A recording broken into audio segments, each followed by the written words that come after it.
Hey guys, welcome back. Let's talk about Rayshard Brooks. We're going to do two things. We're going to listen about his arrest record, and then we're going to listen to the words of his family as they try to defend himself. This weekend, I placed a bet with Stacey Abrams. I think we have the tweet right here where I said, how much you want to bet that a guy violently resisting arrest at this point, that there's more to the story? I bet my entire social media, that means Twitter, Facebook, Instagram, this show, YouTube channel, against her likely candidacy for VP. Probably should have looked at gubernatorial show. But the point is, I would have bet the House against a ring from a Cracker Jack box that there were some priors involved and or other chemical enhancements, and so this guy didn't want to go back to the clink, which again is relevant because that's one of the first things police officers take into consideration. Yeah. If they pull over a perp, they run the plates and they go, oh my gosh, this guy is a violent criminal. Now, if they're just someone with some minor infractions, of course that wouldn't be the case. But as it relates to Rayshard Brooks, let's say the police officers run the plate. What would they find? Let's go to the tail of the tape. Hang on a second. False imprisonment, cruelty to children, battery, family violence, battery, theft, obstruction of the law. What a stand-up guy.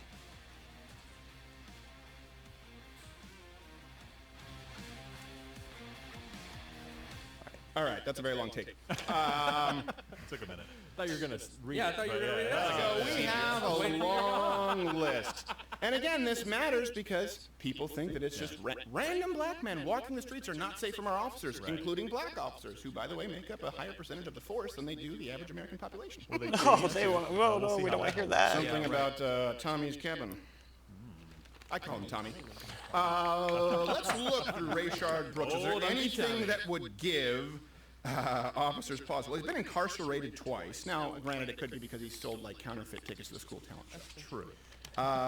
One is obstructing. Given the benefit of the doubt. One is obstructing a law enforcement officer.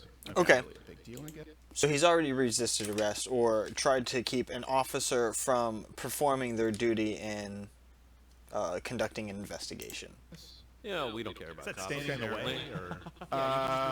Then there's criminal interference on government property. Sentence length. So the first one had 12 months. This had 5 years. What does that mean? Interference in?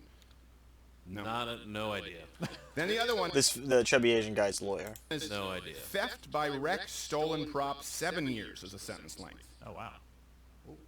That's, Okay, so we've gone through 4 charges with a grand total of 13 years already.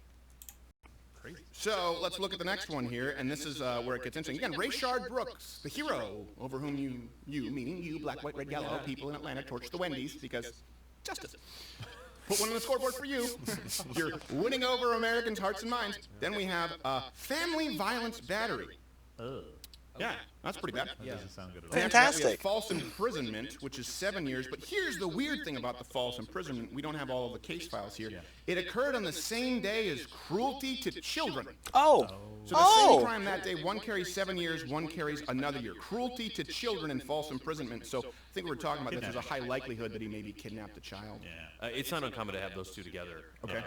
Because of the fact that when, for example, if you don't have custody over a child and you put that child into your car, or you just take them away from the other parent who does have custody, especially if there's any kind of physical violence, like pushing the other parent away, that's how you can get. I mean, there's a whole variety of ways that it could have happened, but it's not uncommon to see those two together when you have a case of a child being taken away from a person who's guarding. Yeah. And then Okay, so the courts at some point in time seem to have deemed Mr. Rayshard Brooks not a good father to the point where he shouldn't have custody, at which point it seems like he decided to take his children away from their baby mama and used force to do so and was charged for it. Stand up, father. I guess the more recent one is just simple battery. Simple. Simple battery, not a lithium, not even an energizer. Okay, so he is a convicted felon. He has a bunch of charges on him. Let's go ahead and hear what the family has to say. Back to Atlanta, Rayshard Brooks' widow is speaking, along with other members, I believe, of the family. Let's take a listen. Now here's a problem, right?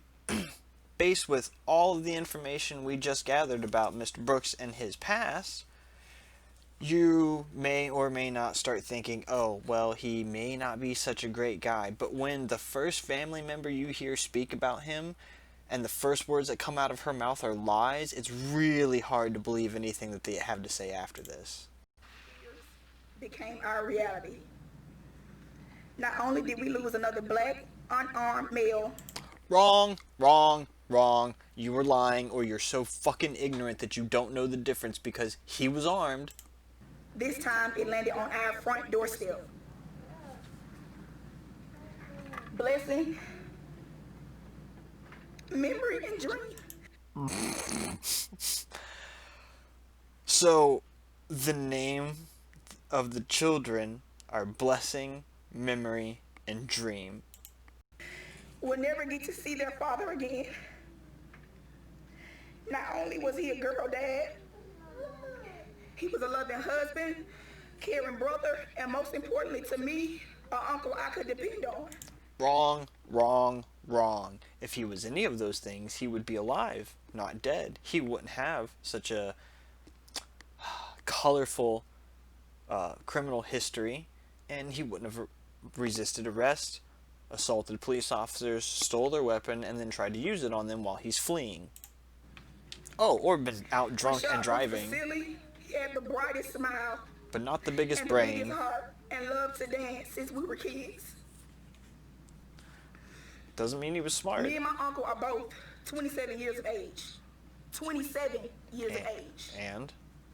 No one walking this green earth expects to be shot and killed like trash in the street for falling asleep in a drive-thru. Wrong, wrong, wrong. One, I'm sure there are people that are 27 that do expect to be shot and killed just because of who they are. They just probably don't exist in this country, you know, like maybe Syria or Iran or places like that. And two, he wasn't shot because he was drunk, passed out in a parking spot. He was shot because he pointed a weapon at an officer after he had assaulted them and stole that weapon from them. You dumb cunt. Rayshard has a family who loves him, who would have gladly came and got him so Well, he that's could be not here how with it us works. today. Sorry. That's not how this The works. day after my uncle's murder, his oldest daughter said for her father in her birthday dress to come and take her skating. And to look across the room and know that it's never a possibility anymore breaks my heart. What, that she Me learned and her my dad's an family are idiot? still grieving the loss of my grandmother when my uncle's life was horrifically taken away from us.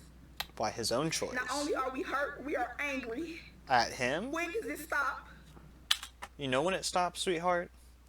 When everybody who ends up dead takes responsibility for themselves and doesn't fight, assault people, pull a gun, run, resist arrest, or put themselves in a position where any of those things are going to happen in the first place. Nobody wants to take responsibility for themselves. That's the problem. We're not only pleading for justice, we're pleading for change. So the change that you want is the cops aren't supposed to respond to Wendy's calling the police on your uncle passed out after he's been there for God knows how long causing a problem. They're supposed to just let him sit there until he wakes up and drives away drunk and smashes into someone, killing someone's children. That's the change that you're looking for? On through where my uncle was killed is the same zone we represented and loved all our lives. We stood with the Atlanta Police Department when they were just tearing up our city and said, this doesn't happen here, leave them alone. And here we are 3 weeks later, those same police took something away from our family that we'll never get back. No. Sorry. Most of us haven't He slept made or that eaten choice. since we viewed a video of a man She being has. murdered to only get a phone call moments later to tell you it's your loved one. This entire situation has traumatized me and my entire family. I'm sure for the rest of our lives. I highly My doubt uncle that. did not die in vain. Yeah. Yes, he His life did. mattered. No. George Floyd's life mattered. Nope. Breonna Taylor's life mattered. Maybe. Michael Brown's life mattered. Sandra Bland's life mattered. I haven't looked into those enough, and I don't I'm really not only care. asking the city of Atlanta to stand with us, I'm asking for everyone in this nation to stand with us as we seek justice for Rayshard. No, ever in my life will I stand with you for someone who is a child abuser, a criminal, which seems to be career criminal at 27, who decided to assault police officers after getting on the road drunk and driving. Really? You want me to stand with you to protect that type of person? Go fuck yourself, you dumb cunt. Thank you. No, go fuck yourself. I would never stand in Now support you're of that. Phyllis's cousin, Tiara Brooks.